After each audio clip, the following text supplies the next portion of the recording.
Well, at your level, this is your career. This is where you make your butter and save the world. It's true. I mean, I plan all of my apps out and everything. Like in my head, I've got architecture all sitting out in my head. In my new place, I really should get a whiteboard so I can anyway. Yeah, I'm surprised. I'll be surprised if your whole like office isn't whiteboard walls. Like everyone, what company did that?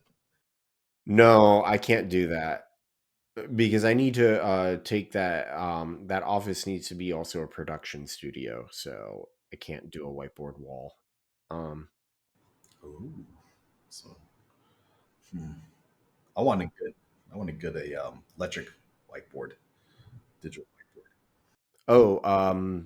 oh, like a smart board. Yeah, I so much want one. Those things are pretty awesome. Had them in my high school, surprisingly. They were really nice. My high school was a technical high school, so the county allocated a ton of money for the technology, and they selected like 3 or 4 teachers in the entire school to get smart boards. Very useful for like math. Very useful for math. Not so useful for history. So that's a good those are good example. Useful for classes in which you're writing stuff on the board all the time and you want to save it. Not useful for classes where you're not. Mhm. Yeah, more creative and expressive. Yes, exactly. Exactly. Um Anytime you have to work through a process, that's cool. yeah, like it's an important thing and like I'm So they gave a checklist, and it sounds like you're talking through the checklist. Is that what you're doing? That's awesome. yeah, essentially. Like and these are all things that like I have come landed on over the years as well. It's like one of the biggest thing there's this one book it's like Peter Thiel, I think. It's one thing, or maybe it's not Peter Thiel, it's somebody else. I haven't read it yet. I want to, but the whole idea is that you focus on one thing and you make that your mission. And one of the big aspects of like, I mean, I could dive into app development and just point out, look, man, look, the reason why apps fail is certain apps try to do way too much, just way too much. And when you try to do way like too many things, people aren't going to use it because you're going to end up forgetting the one thing that they do. You're going to avoid the one thing that they do. If you're a streaming app, the one thing that you do is stream content. You have to make sure that the content that you stream is solidified. Honestly, that's what makes the Netflix app so amazing. 0 to 1. No, that's not it. There's another. Search for one thing. It's not 0 to 1. It really. Anyway, but that is Peter Thiel's book. I've heard it's really good, and I haven't read it yet. But the other aspect of that is when you start once you get clarity on that and you give that to people, the other one of the other things is, and this is something that I had to fight against on a couple of projects. You, if you're at the top, you cannot dictate everything at all. You can't. What you need, that's it. The one thing, that's it. Gary Keller, yes, Gary Keller, yes, the one thing. The idea behind that book, and I want to, I really want to read it. Is like you just focus on that one thing, that one mission, that one point of what you're trying to do, and it just is supposed to be that you like your productivity goes insane, your customer satisfaction goes nuts, all of that stuff.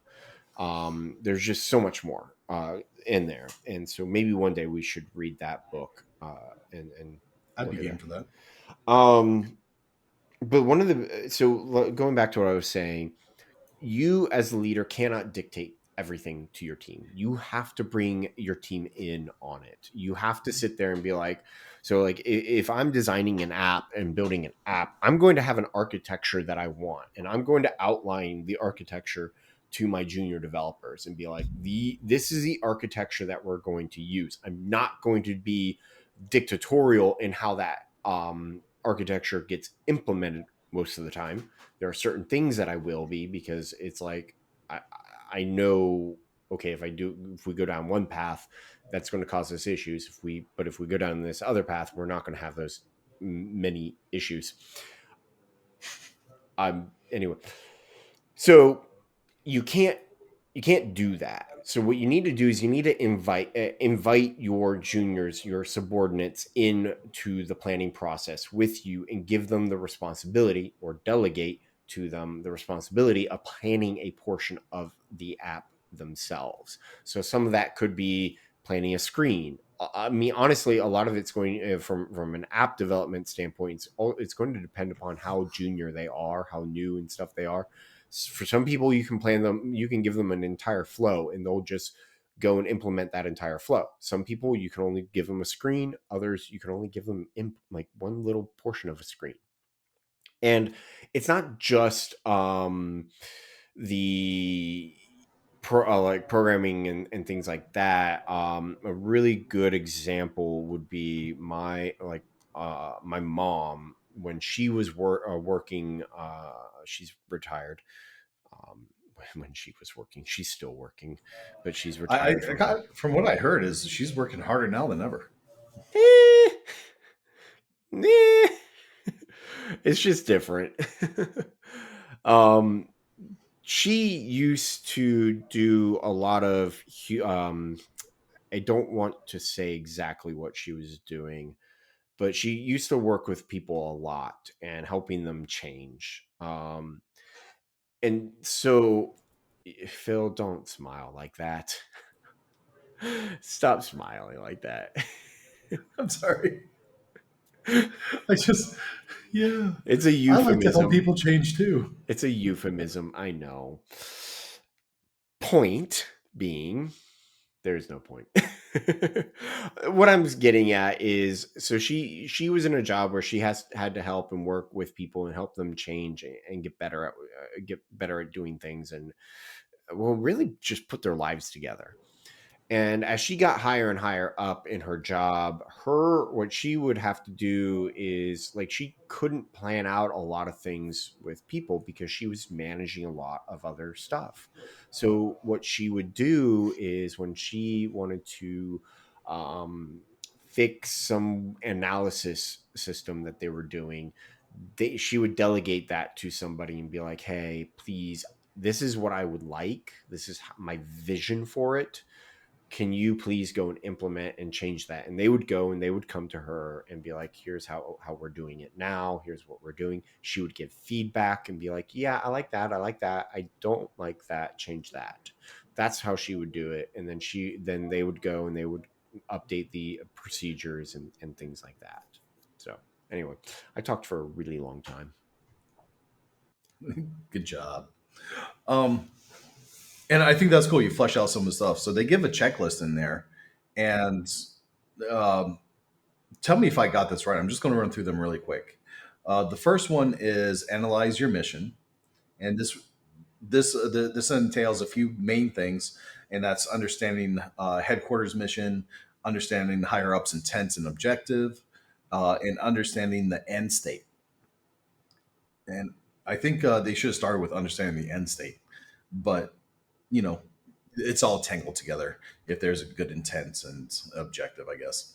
So this is what's, I think what's fun about this is these guys are on the bottom of the pole, right? They're the guys busting down the gate, right? So if you take it a step up, right, there's probably somebody supervising two of these groups or three of these groups, and their objective was to, improve to manage a 3 kilometer area. And then somebody above them was probably to manage a 10 kilometer area and to do such missions whenever things came up, to handle that. And it becomes more and more abstract. So it's interesting because I wonder what it looked like on the president's desk, right? Because imagine, I mean, between on God's desk, we could say, and then the president's desk, right? Not that God and the president are different. I don't want to get in that conversation, but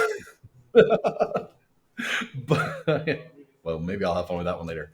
But the can you imagine what it is like? You're one guy sitting down on the bottom, and then you're sitting there wondering, like, I wonder what Bush. I don't know if Bush was the. He must have been Bush at the time, right? So I wonder what President Bush it would say if something here went terribly wrong. Right now, there are guys that were in areas that were bordering other countries, and they had to be like, okay, we have to be super careful because we don't, for example, want to trip into Syria and make an international event, a bigger international. Not that it wasn't international already, right? But can you imagine if somebody incidentally stumbled into Iran and blew up a nuclear power plant by accident, right? Um, where would we be today? So, you kind of think like, what would the president say if we did that? Um, it'd probably be like, I told him not to, and now you're going to jail or something. I don't know, right? But, looking up the chain, I think is kind of interesting. Um, is there anything to add to that one, or should we talk about identifying resources, which is number two? No, keep going. Okay. The next step in the checklist is identifying the resources, looking at the personnel, looking at time available. I think those are the three big things they pointed out. And I don't know why I'm going in threes. Well, three's actually a very special number. Anyway, but yeah, and that honestly, that one is not a super. Um, we don't need to go in depth on that one, but the whole point is, do you have what you need to accomplish what you're trying to do? That's the question. And if you don't, do you is there a way you can get what you need? Right. And that's such a good question. What do you do so these guys were faced with having the mission, and they had everything planned out. Last minute, they got this information, right? And they're faced with maybe not being able to be in a situation that they couldn't handle. Do they cover tail and quit, or do they move forward? Right? Obviously, they made a choice and they made a story, but this happens in business, right? I'm helping somebody with their business, and they don't have the resources to do it perfectly. Do we talk about the risks? Do we move forward, or do we cover tail? Well, and see, and that's something that's interesting too, is you can so okay, long discussion about that can be entailed, but the point is, or not, wow, I'm saying that a lot. um So when you're coming to the this section, and you're looking, you have your mission, you know what you're doing, and then you sit down and you're like, okay, do I have the resources that I need to accomplish this? And I'm using resources in the broadest possible sense. If you do, awesome, great, move on. If you do not, the question becomes, is there a way for me to get those resources? And if there is, great, then you have to move forward, and then you can continue to move forward. You get the resources, and you continue. But if there is not a way for you to get those resources, the question then becomes, how do I operate with the resources that I have? And when that happens, you need to actually go back to step one. You need to go back to the mission and say, okay, I do not have the resources that I need to accomplish what I want to do. So I need to change my expectations and change my mission from what I want to do to something else.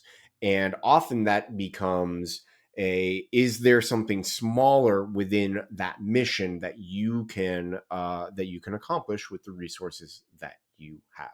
For example, if you're starting up your own business and it's just you, and you have this big vision of this multi-million dollar corporation that does all of these many different things, you obviously don't have the resources to do that. You don't have the capital, you don't have the people, you don't have the product, you don't have any of that stuff.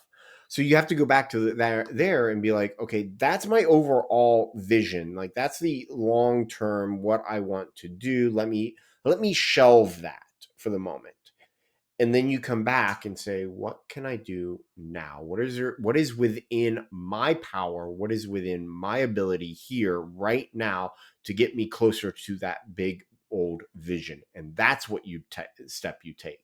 And sometimes when we are in like software engineering, we have to tell our clients that, like, look, you don't have the resources to do what you want to do. You want this really big, amazing, awesome thing. We can't do that for you because we only have so much. And sometimes they get very frustrated and upset and they run off and try to go do it somewhere else and realize, yeah, we can't do it. Or they're like, okay.